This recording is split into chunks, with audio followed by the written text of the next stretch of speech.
Alright, why does GTA San Andreas still feel bigger than GTA 5? GTA San Andreas map versus GTA 5.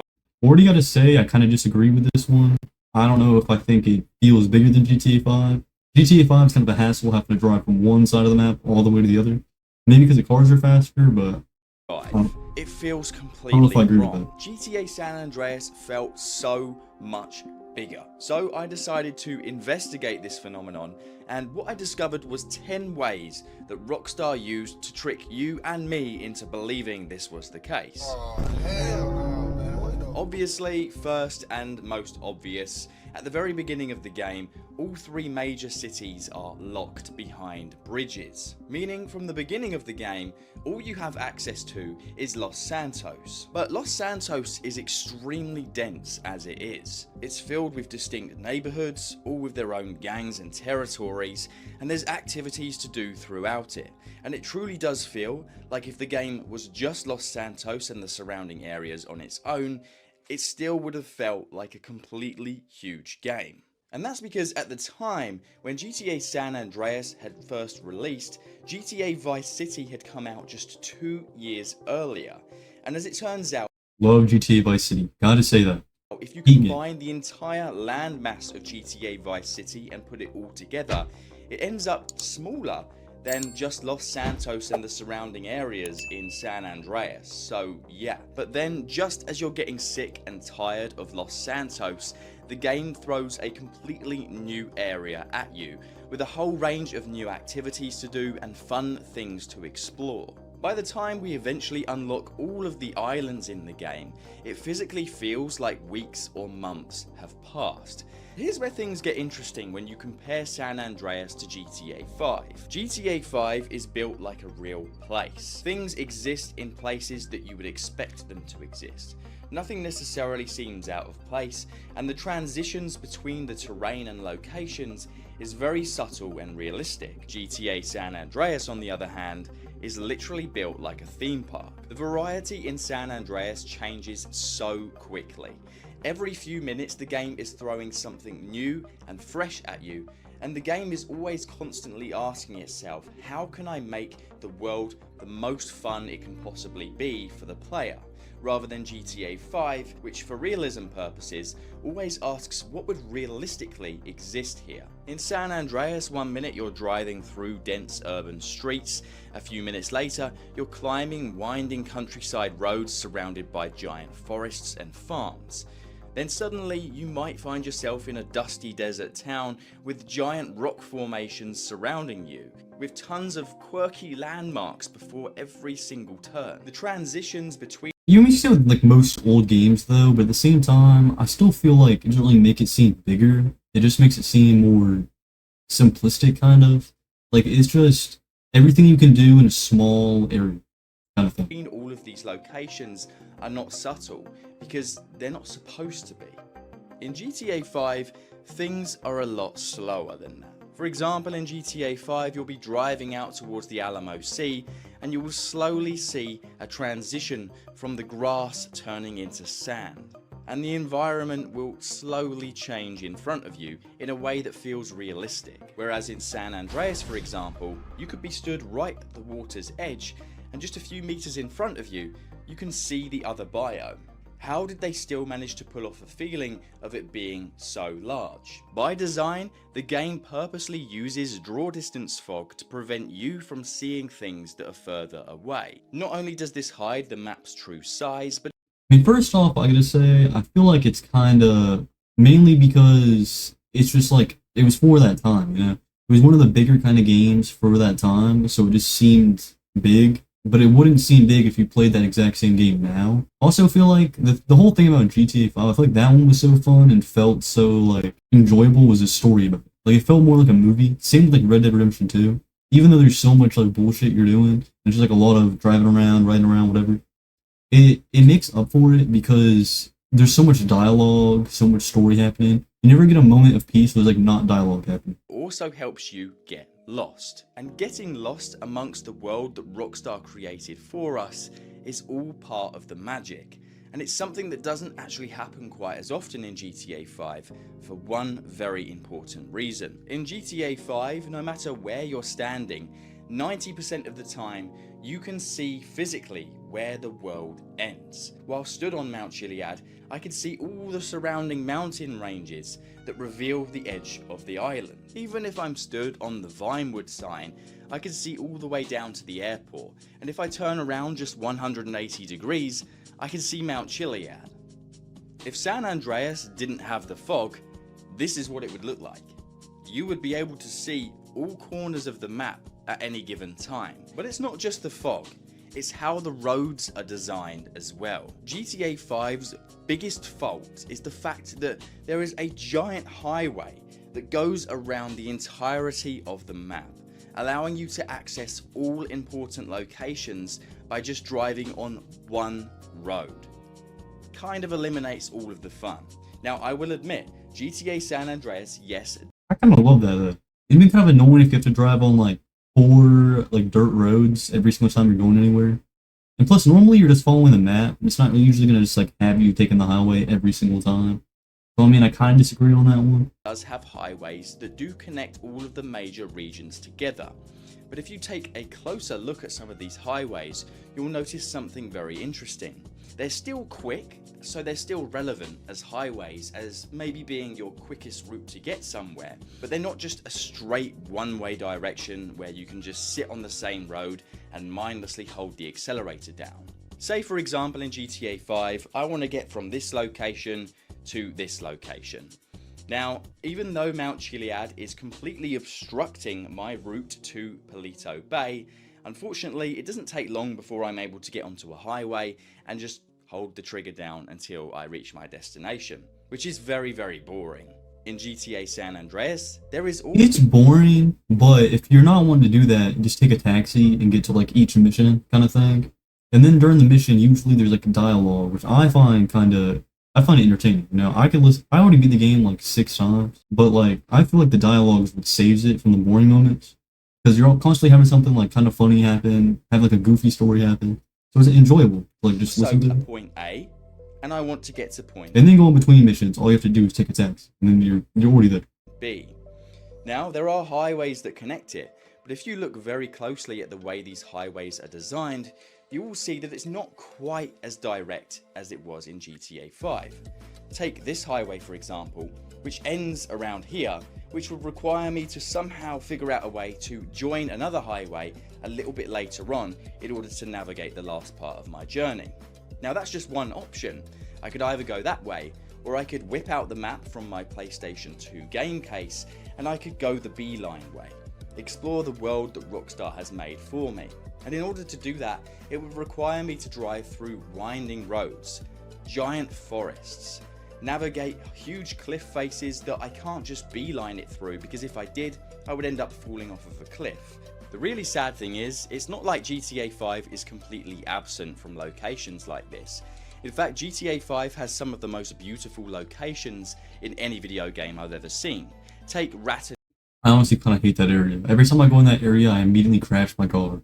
That shit's miserable. Canyon, for example, if only the game actually required me to drive through here more often. And here's where the main problem really comes from. Well, it all comes from the game's GPS. You see, GTA San Andreas doesn't tell you which route is the most optimal to get from point A to point B.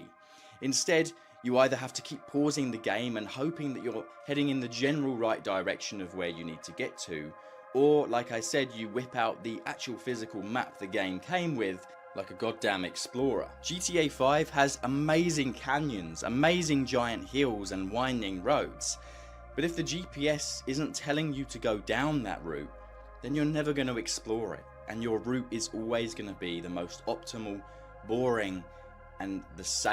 That kind of depends though. Like, are you doing any kind of side missions? You doing anything like that? Or are you just spamming mission to mission? Plus, if you play it for long enough, you're eventually going to go down this road. I know GTA 5 map like the back of my head. I can probably figure out every single location. I feel like that's not necessarily true. Plus, like that one area he was showing under that bridge, you do that for the one mission where Trevor like steals some nuclear thing or something, he has to give it back. Like that kind of thing. Aim every time. And I get it. It's not like it's Rockstar. I think it's that mission. Or it might have been that one where you said tiny ass little doll thing. I don't even remember. Fault. They're trying to parody the modern day where everybody values convenience and saving their time. Earlier on we mentioned how the fog basically reduces your view distance and makes it feel like the world is bigger than it is. But there's another trick that Rockstar uses that's even more important than that, and that is the actual terrain itself. Many times you'll be driving through the world of San Andreas and you'll be deep inside of a canyon, unable to see past your actual location. Maybe you're driving through the desert and you have these giant orange rocks either side of you, preventing you from seeing where the next highway or main road is going to be. Giant rivers and lakes that completely cut your access off, meaning if you want to reach the other side, you have to basically do a detour, which takes even longer to get there. And this is actually really important because the rivers and the oceans in San Andreas are also done far better than GTA 5's. Now, don't get me wrong, I absolutely I'm gonna have to disagree on that one. I feel like that's just tedious as shit, and that's just annoying. I don't find it love the enjoyable. ocean in GTA 5. It's one of the most beautiful, artistic things that Rockstar have ever added into any of their games to date. I love the fact that you can get into a submarine, you can go underwater, and you can explore the ocean bed. Yeah, they did a great job. Except there's a huge problem with the ocean in GTA 5. It just surrounds the island. There's no water causing an obstruction for you.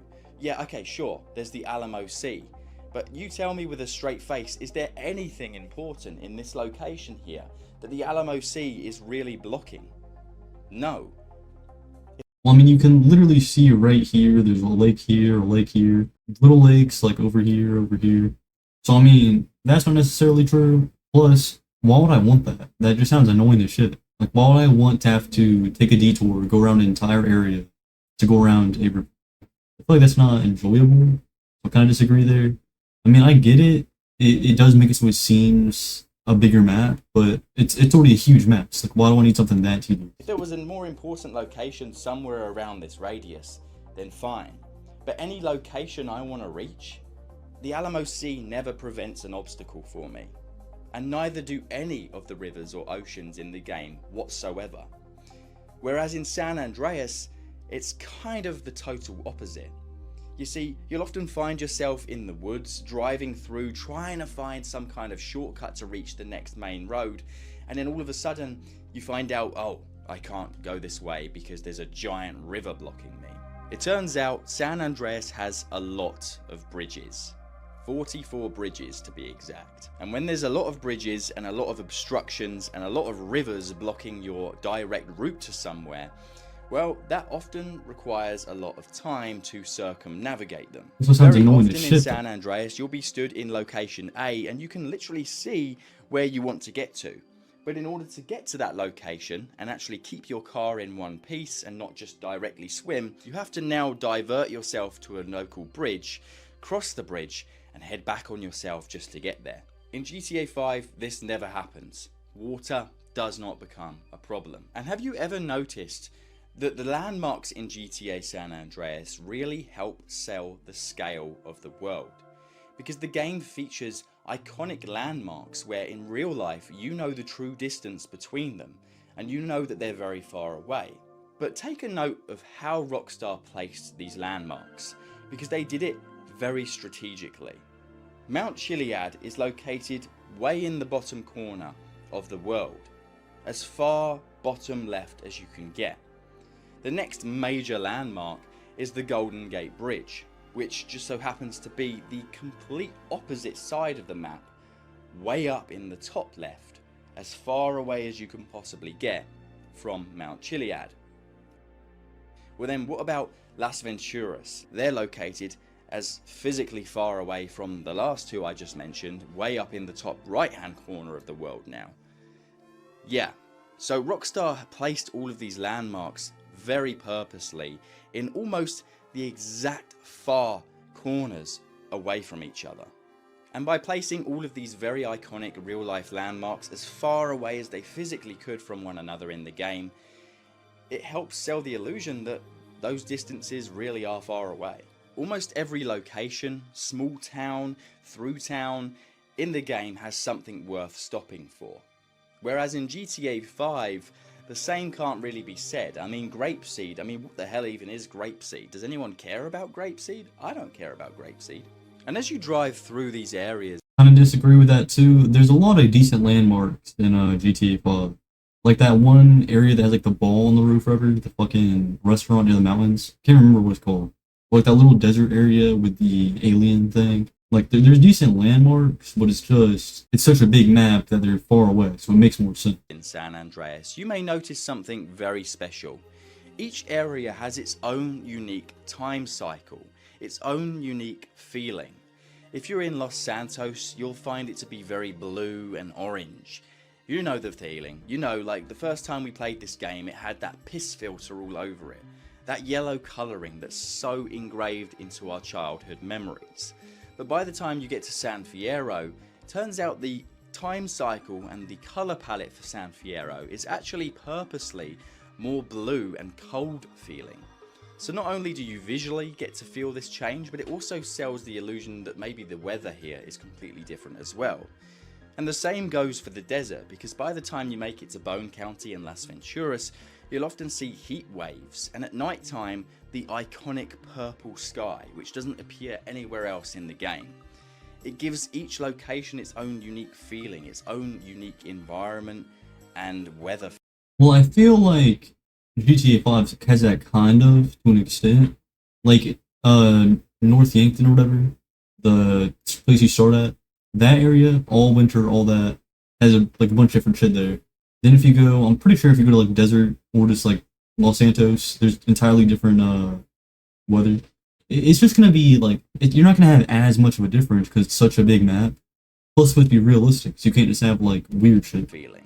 It's the same thing they did in Red Dead Redemption 2, where considering that map is all fully accessible from the very beginning of the game as well, unlike GTA 5, it was done perfectly, where each region has its own weather type, and you can physically see the environment changing before you as you transition to these different areas. By giving each region its own visual identity and feel, Rockstar pulled off something really clever here. But there's something else that all three distinct regions in the game also have besides time cycle that also plays a huge factor. Every location has its own major airport, and I'm not talking small runways like in GTA 5. San Andreas, on the other hand, has a major airport terminal in all three major cities. Their existence makes players mentally treat the cities as far apart, so long as the cities that they're located in definitely feel different as well. Flying between cities feels like a far greater distance than just flying between small airstrips in the very same island. In GTA 5, you don't even have the function to fast travel via airports, whereas in San Andreas, you can easily use a taxi. I mean, just use a taxi. I mean, yeah, you lose your car, plane, whatever, but just use a taxi. You instantly get there. go to an That easy. airport, buy an airplane ticket, fly, watch the flight take place, and land in another airport, which is very immersive, and when we were kids, it really made the worlds feel huge. Now, interiors are very important. GTA 5 has a lot of interiors, except 90% of the interiors in this goddamn game are restricted to missions, cutscenes, GTA Online, and then the locations that you truly feel like you should be able to access in free roam, like fast food chains, which were accessible in San Andreas and were accessible in GTA 4, well, if you try and go inside them in GTA 5, it's just a letdown. What happened? What frickin' happened? And it turns out San Andreas has a ton of interiors that you can explore. There's a lot. Yeah, I'll give him that. I guess GTA 5 doesn't have much, like, indoor kind of thing. I feel like that's normally because all the missions you do are usually at their house, inside somewhere. Like, there's the bank and all that, but not really too much. Unless you're playing online, but interiors in this online's like a whole different To be thing. fair though, it's not Rockstar's fault. Every time Rockstar delivers a GTA game, they're truly pushing the technology they're working with to its absolute limits. So, in reality, it turns out that the hardware limitations that Rockstar were presented with GTA San Andreas actually turned out to be their biggest strength of all. The one thing that actually made this whole amazing game possible in the first place. Yeah, I think that's a pretty good video. I agree with some of it, also disagree with some of it. Oh, we'll make sure you like, subscribe, all that. Man, something I agree with, something I disagree with. I feel like it doesn't, GTA 5 doesn't really feel smaller and like any extent. I would agree that a San Andreas feels a lot bigger than it is. More say feels bigger than GTA 5, especially when there's so much like different land to drive on, so much different shit. And if you have like if you do all the side missions, you can do a mission in like every single location. Yeah, like that video though. People on YouTube, make sure you like, subscribe, all that. Let's get into the next one.